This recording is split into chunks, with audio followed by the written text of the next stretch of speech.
Amin. Shalom saudara, hari ini kita akan sama-sama belajar dari firman Tuhan. Bagaimana supaya kita semua bisa menikmati dan bisa sampai kepada janji dan tujuan Tuhan dalam hidup kita. Saya ambil firman Tuhan hari ini dari kitab Ulangan, mulai ayat yang ke-48. Ini tentang bagaimana Musa pada akhirnya tidak bisa menggenapi atau masuk dalam rencana Tuhan. Ulangan pasal 32 ayat yang ke-48 berkata demikian.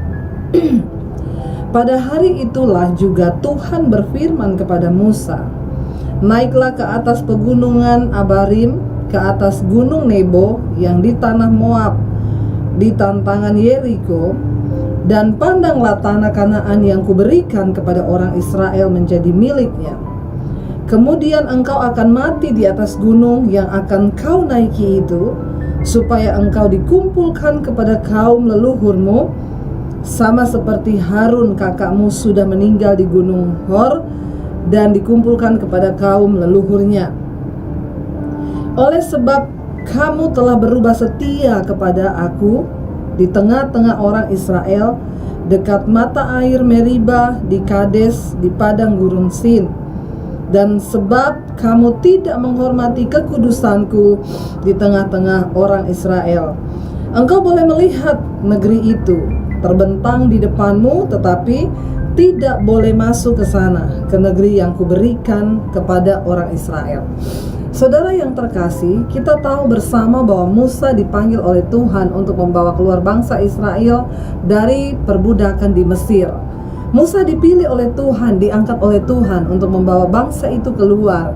Karena betapa tidak enak ketika mereka mulai diperbudak, dijajah di Mesir, sehingga mereka tidak memperoleh kebebasan, bahkan mereka tidak bisa melakukan apa-apa sesuai dengan kemauan, tetapi ada di bawah perbudakan oleh Mesir. Lalu Tuhan mengangkat Musa, saudara. Musa membawa bangsa itu keluar dari Mesir. Kita tahu bersama, tidak mudah perjuangan. Musa membawa mereka puluhan tahun, bahkan yang kita tahu bersama, perjalanan yang harusnya ditempuh hanya dalam beberapa saat saja menjadi 40 tahun berputar-putar karena kedegilan hati, karena kekerasan hati, karena bangsa Israel yang bersungut-sungut. Musa membawa mereka. Satu kali, saudara, ketika sudah hampir dekat dengan apa yang dijanjikan Tuhan, lalu Tuhan berfirman kepada Musa, engkau naik ke gunung Nebo, kata Tuhan. Lalu dari sana engkau akan melihat, engkau akan memandang tanah Kanaan yang aku janjikan, dan aku akan berikan itu kepada menjadi milik bangsa Israel, umatku Israel. Tapi yang sangat menyedihkan, saudara, ketika Tuhan berfirman kepada Musa, engkau hanya bisa melihat, tetapi engkau tidak akan pernah bisa masuk ke sana. Saudara, saya percaya satu kerinduan yang Musa inginkan adalah ketika dia mulai menggenapi panggilan Tuhan, membawa bangsa ini keluar ke satu negeri yang Tuhan janjikan, yang penuh susu dan madu, yang berlimpah dengan berkat. Hanya satu kerinduan di hati Musa, kan? Saya pun juga mungkin akan merasa seperti itu. Ketika Tuhan berjanji bahwa dalam tugas itu Musa akan melihat sebuah negeri yang Tuhan janjikan, maka saya percaya hanya ada sebuah kerinduan di hati Musa. Dia ingin mencapai apa yang Tuhan janjikan itu. Tetapi apa yang terjadi, saudara? Tuhan berkata, Musa, engkau hanya bisa melihat. Lihat negeri yang akan aku berikan itu, tapi engkau tidak akan pernah bisa masuk ke sana. Sudah tahu kenapa Tuhan berkata? Kita lihat pada ayat yang tadi, ayat yang ke 51, di sana Tuhan berkata, engkau tidak akan bisa masuk. Oleh sebab engkau telah berubah setia terhadap aku di tengah-tengah orang Israel, dekat mata air Meriba itu. Kita tahu bersama bangsa Israel di dalam perjalanan mereka bersungut-sungut, mereka menyalahkan Musa. Ketika suatu saat mereka kehilangan dan tidak ada air untuk diminum, saudara bisa bayangkan itu di padang gurun ya. Kalau saudara yang sudah pernah ke Israel mungkin tahu bagaimana tandusnya daerah itu. Mereka berjalan di padang gurun, padang pasir, tidak ada air. Lalu mereka mulai bersungut-sungut. Mereka mulai berkata, Musa, kenapa engkau bawa kami keluar dari bangsa Mesir? Kenapa engkau bawa kami keluar dari tanah perbudakan? Kami lebih suka ada di sana. Kami bisa makan enak, kami bisa menikmati semuanya sekalipun kami di dalam perbudakan. Kenapa engkau bawa kami keluar? Kami haus, kami nggak ada makanan. Biarin aja kami mati di sana. Lalu ketika mereka tiba di tempat itu tidak ada minum, mereka mulai menyalahkan Musa. Kemarahan orang Israel memancing Musa menjadi emosi dan juga marah. Saudara, kita tahu bersama kenapa Tuhan memilih Musa. Karena Alkitab berkata Musa itu seorang yang sangat-sangat lembut hatinya. Karena itu Tuhan memilih dia. Tetapi ketika di dalam perjalanan Musa berusaha sabar untuk menghadapi bangsa yang penuh dengan sungut-sungut itu. Tapi satu saat manusia dan kedagingan Musa juga dia tidak bisa tahan. Ketika mereka protes kepada dia meminta air, lalu Musa menghadap kepada Tuhan. Musa berkata, Tuhan, Engkau yang menyuruh aku membawa bangsa ini. Sekarang mereka itu mau minum dan tidak ada air. Apa yang harus aku lakukan? Tunjukkan Tuhan kuasa-Mu supaya bangsa ini percaya bahwa Engkaulah yang membawa mereka keluar. Lalu Tuhan berkata kepada Musa, ya udah, engkau katakan kepada gunung batu itu, keluarkan air. Maka air itu akan keluar dan bangsa ini akan melihat bahwa aku adalah Tuhan yang sudah memanggil mereka keluar dan membawa mereka keluar dari perbudakan. Tetapi karena bangsa Israel begitu marah, mereka bersungut-sungut, dan sudah tahu ternyata marah itu berjangkit. Ya, marah itu berjangkit, saudara. Ya, contoh ya, seorang yang karyawan di kantor dimarahin bosnya, dasar kamu gini, kerja nggak becus gini, kalau bisa saya turunin gajimu gini. Marah itu dimasukin ke dalam dirinya kan. Dia nggak bisa melampiaskan ke bosnya. Dia pulang ke rumah, baru sampai rumah istrinya bilang, mana nih, belum gajian, mau belanja. Kamu pikir saya ini apa? Cuma bisa minta uang ini. Lama-lama saya pecat juga lu jadi istri. Istrinya kan stres, saudara. Dia nggak tahu mau marahin siapa. Anaknya lewat, mama minta uang. Lu pikir ya aku nih bang apa-apa? Ya lama-lama gue pecat juga lu jadi anak. Anaknya kan stres, saudara. Dia nggak tahu mau melampiaskannya ke siapa. Ada pembantu lewat, dasar kamu pembantu, saya pecat juga kamu pembantu. Pembantunya kan stres, mau melampiaskannya kemana? Ada anjing lewat, diracun, saudara, maka matilah anjing. Ya, marah itu berjangkit. Orang yang tadinya hatinya lagi damai, ketika tiba-tiba ada orang yang bikin kita marah, kita terganggu, itu roh marahnya pindah.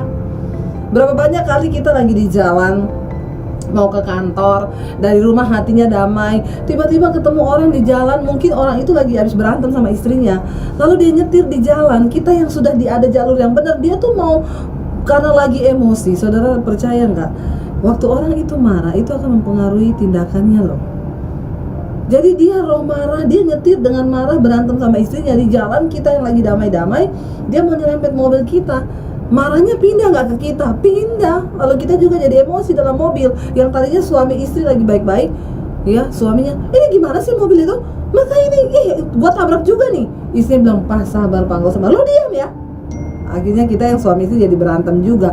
Hati-hati, saudara. Amarah itu berjangkit loh. Musa, orang yang terkenal sangat lembut hati, menghadapi bangsa Israel dengan kemarahannya. Tuhan bilang, Musa, lu ngomong sama gunung batu, hai gunung batu, keluarkan air. Karena Musa emosi, dia terpancing dengan kemarahan bangsa Israel. Dia pukul gunung batu itu. Dia bilang, gunung batu, sambil dia pukul, saudara, ya, keluarkan air buat orang-orang durhaka ini, biar mereka tahu bahwa Tuhanlah yang menyediakan air buat mereka. Apakah air itu keluar? Iya, airnya keluar karena Tuhan menyuruh, dan itu terjadi. Tetapi Tuhan berkata, oleh karena kamu telah berubah setia. Artinya apa? Tuhan cuma suruh ngomong, jangan pukul. Tapi Musa pukul karena dia didesak oleh amarah bangsa Israel. Lalu Musa dianggap melanggar kekudusan Tuhan. Ayat 51 berkata, oleh sebab kamu telah berubah setia. Bayangkan, saudara, kemarahan Musa dianggap Tuhan telah berubah setia kepada Tuhan. Selama ini Musa taat melakukan apa yang Tuhan suruh. Jangan A, B, B.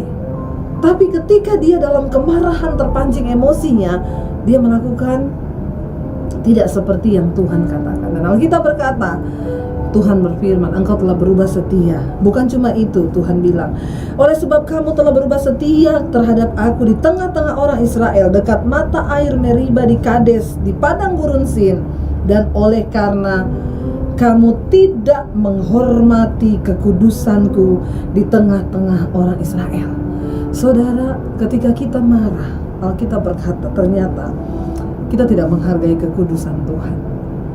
Dan saudara tahu kenapa Musa tidak bisa masuk ke tanah perjanjian? 40 tahun dia melayani Tuhan, membawa bangsa itu keluar, hanya karena sebuah kesalahan yang mungkin kita anggap itu sepele. Tapi di mata Tuhan, dia telah melanggar, berubah setia, dan melanggar kekudusan. Saudara, mungkin hari ini engkau berkata atau engkau beranggapan bahwa marah itu biasa. Saya bertengkar sama istri, saya bertengkar sama suami, saya marahin anak-anak, itu hal yang biasa.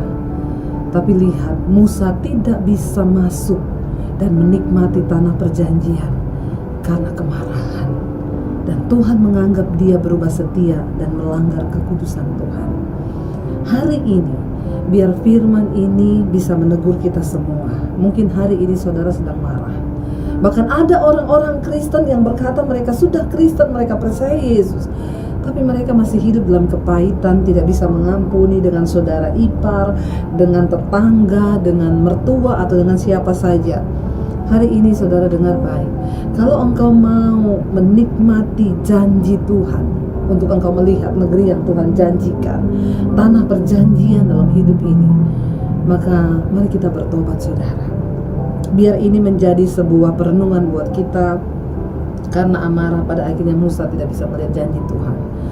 Saya berdoa saudara, biar hari-hari ini kita berdoa kepada Tuhan. Alkitab berkata, jika kita ini melakukan keinginan daging. Apa itu keinginan daging? Galatia 5 ayat 19-21. Keinginan daging itu ternyata percabulan, kenajisan, amarah, iri hati, kebencian, dendam, akar pahit. Itu semua mendatangkan malapetaka, itu semua mendatangkan murka Allah atas orang-orang durhaka, kata firman Tuhan. Mari kita berdoa saudara, hari ini kita menjadi orang-orang yang hidup di dalam perkenanan Tuhan. Dan kita mau berkata, Tuhan ampuni Bapa, kalau masih ada kemarahan yang kami simpan dalam hati. Mungkin hari ini kami sebagai seorang ibu, kami marah kepada anak, sebagai anak kami marah kepada orang tua. Kami minta ampun Tuhan, biar Engkau yang menguduskan hidup kami. Dan biar kami tarik sebuah pelajaran penting hari ini, bahwa Musa pada akhirnya tidak bisa melihat tanah perjanjian hanya karena dia berubah setia. Dari amarahnya itu, dia dinilai Tuhan melanggar kekudusan. Biar kami mengambil nilai itu pada hari ini, sehingga kami Tuhan mau dalam hidup ini saudara, kalau engkau mau melihat berkat-berkat Tuhan, mari kita belajar setiap firman yang dituliskan ini ada hikmah yang harus kita petik di dalamnya. Supaya apa? Alkitab berkata, kalau engkau sungguh-sungguh berjalan, engkau bertindak hati-hati sesuai dengan semua firman yang ada, yang tertulis dalam firman Tuhan, maka perjalananmu di dunia ini akan berhasil dan beruntung. Setiap firman Tuhan yang ditulis itu ada nilai di dalam kekekalan.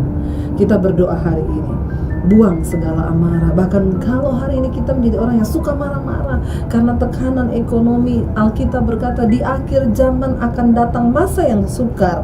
Orang akan mencintai diri sendiri, menjadi hamba uang. Kasih itu menjadi tawar. Ya jujur saudara, hari-hari ini tuh orang lebih cepat, lebih gampang marah atau lebih gampang tertawa. Kita semua tahu hari-hari ini orang tuh lebih gampang marah. Kayaknya ketemu orang tuh salah dikit ya.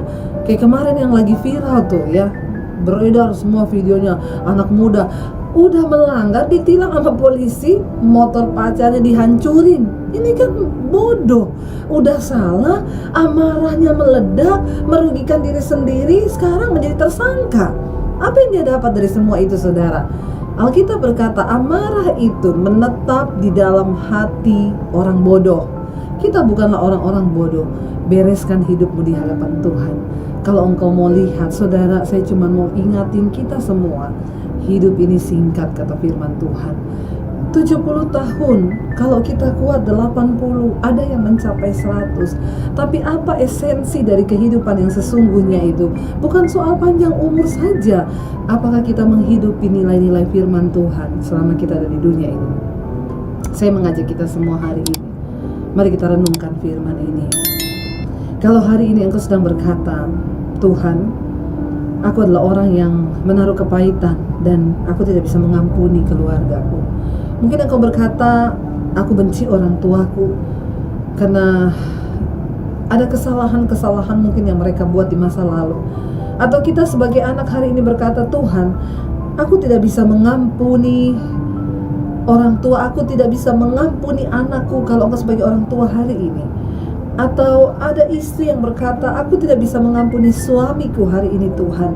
Atau hari ini ada suami yang berkata, aku benci kepada istriku dan rasanya aku pengen cari perempuan yang lain. Saudara, mari kita datang di kaki Tuhan hari ini. Siapapun engkau yang juga mungkin menyaksikan hari ini khotbah ini, saya berdoa, mari kita rendahkan diri di hadapan Tuhan dan berkata, Bapa, ampuni kami Tuhan. Kalau ada kemarahan dalam hidup kami tidak ingin hanya karena kemarahan itu sehingga kami tidak bisa menikmati janji Tuhan. Hari ini kami lepaskan, kami patahkan semua roh kemarahan, kedagingan kami. Tuhan, tolong kami untuk terus dipimpin oleh kuasa Roh Kudus-Mu Bapa, sehingga kami menjadi orang-orang yang menang dalam hidup ini, sehingga kami melakukan segala sesuatu untuk mendatangkan perkenanan-Mu dalam hidup kami. Hamba berdoa buat setiap mereka Tuhan yang menyaksikan program ini, yang menyaksikan siaran ini. Berkati kehidupan mereka. Apapun yang jadi pergumulan mereka, Tuhan menjadi jawaban. Hari ini kami menjadi orang-orang yang menang di dalam Tuhan. Kami adalah pemenang, bahkan lebih daripada pemenang. Di dalam nama Tuhan kami Yesus Kristus, kami berdoa dan mengucap syukur. Dalam nama Yesus, haleluya.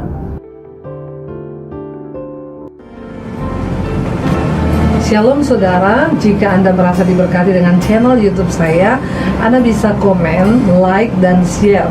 Dan jangan lupa tekan tombol subscribe dan juga tombol lonceng agar Anda mendapat pemberitahuan setiap kali saya mengupload video-video yang baru. Ini sangat penting buat channel ini saudara, supaya banyak orang juga diberkati dan channel ini boleh juga terus berkembang dan menjadi berkat buat banyak orang. Terima kasih, Tuhan memberkati.